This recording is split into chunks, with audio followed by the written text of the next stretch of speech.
This will be gone the next time you see me. I can't do this anymore.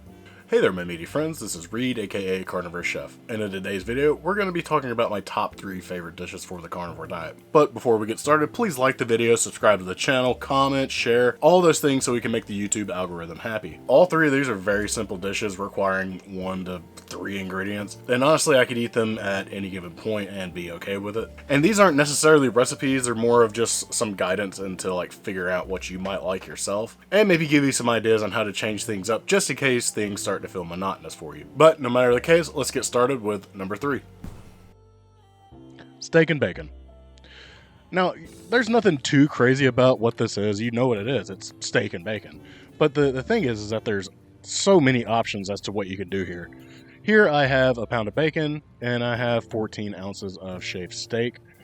I cut my bacon into big chunks because the steak's also into big chunks, but if I had a sirloin or something like that, I would cut my sirloin into pretty thin strips, along with my bacon into pretty thin strips.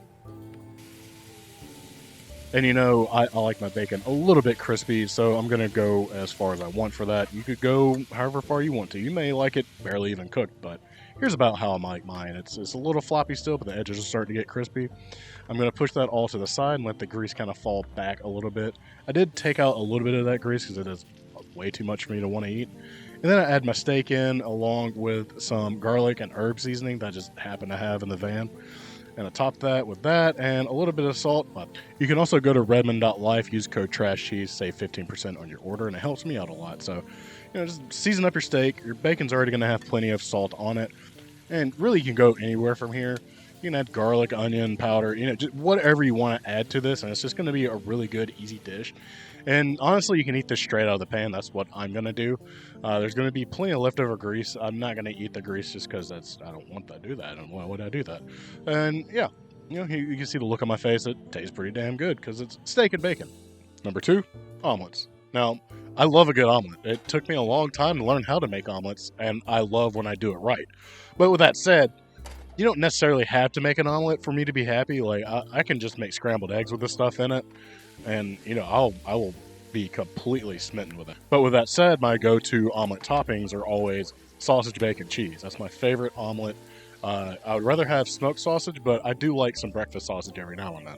And, you know, since an omelet really is just a technique, it's more about practice than anything. I can't give you a recipe on how to make a perfect omelet. So what I can do is kind of show you what I do to make an omelet.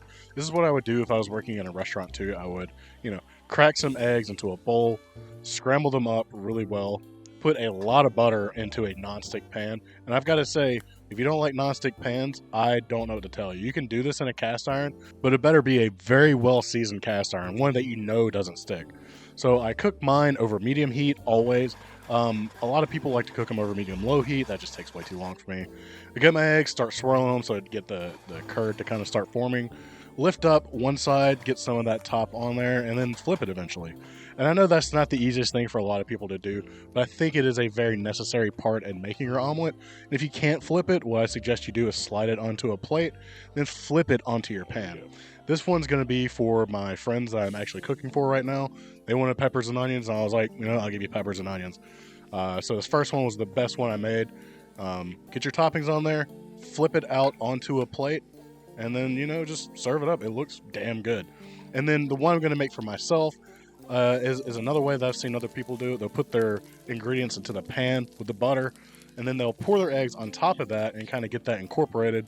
You know, swirl it around still, get your curd going. And then, you know, you want to pick it up, try to get some of the tops back in there. And it's so heavy, it's going to be kind of hard to flip, which mine broke right here.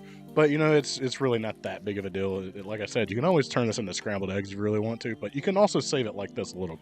And once it's done to your liking, add your cheese, fold it out onto your plate, and dig in.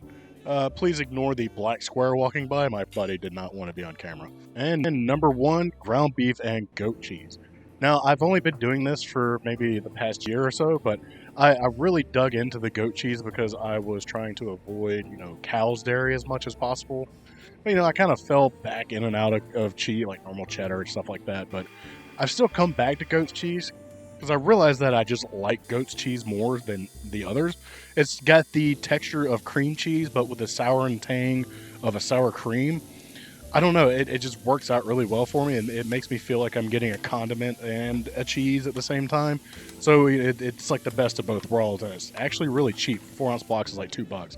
I mean, that's pretty expensive per pound, but living in a van without a fridge, it makes it a lot easier for me. So I literally just crumble up the goat's cheese and then pour my cooked ground beef that has some salt and pepper on it and mix it together. That's really all it takes for me. This is my favorite thing to eat lately. And if I had access to a stove in my van, I'd be making a lot more chuck roast because that is actually my favorite thing to eat. But since I don't, this is my new favorite thing to eat. Well, those are my top 3 favorite dishes for the carnivore diet.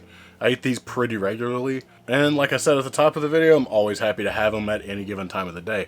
What about you? Do you have any of these similar things? If not, what are some of your dishes that you like to eat regularly? I just want to help out people that may be new here, just to give them some ideas as to what they can eat, just to be able to stick to the diet once they get to a point that they start to find things monotonous. And to be honest, I may even take some of your ideas too. I can always change things up and it'd be good for me.